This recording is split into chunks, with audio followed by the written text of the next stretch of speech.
to some people in this world, and more importantly in this industry, I don't exist. There has been a lot of racism and exclusion in fashion. I think fashion is a great example of a platform and business that loves Black culture, loves the Black body, but doesn't want to kind of pour back into the Black community financially. So I think that this moment in time is going to be very challenging for them, because I think consumerism is being challenged at this time. Inclusion is being challenged at this time, and they sit at the nexus of that.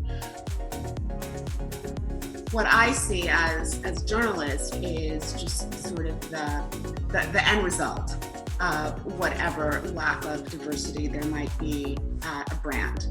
And what that means is, what I see is what the models look like when they're walking down the runway, what the advertising campaigns look like, what the the lead, what the creative director of the brand looks like.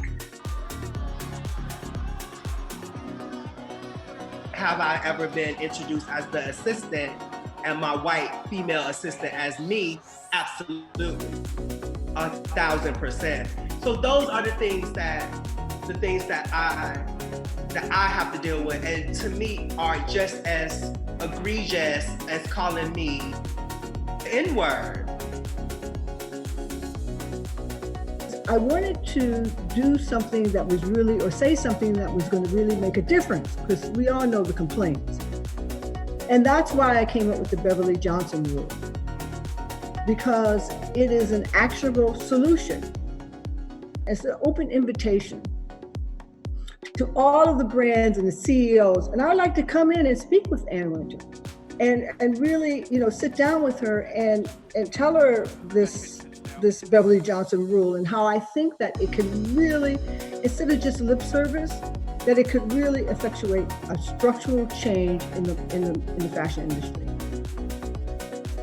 People look at statements, and they look at newfound attention and soul searching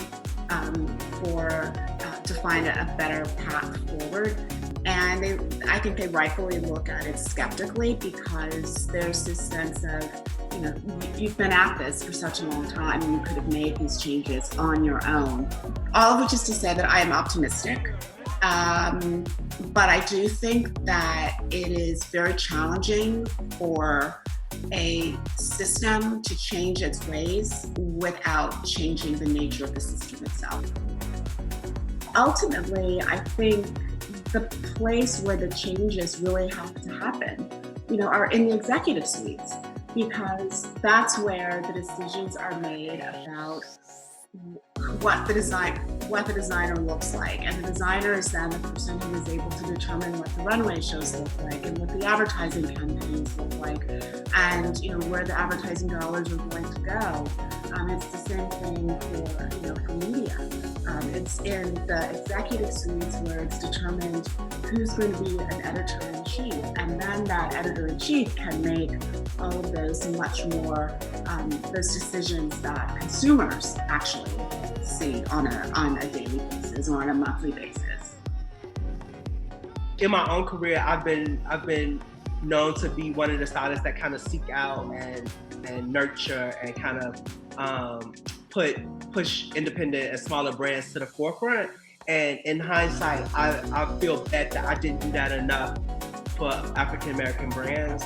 Black brands, and across the board will be more of a focus moving forward.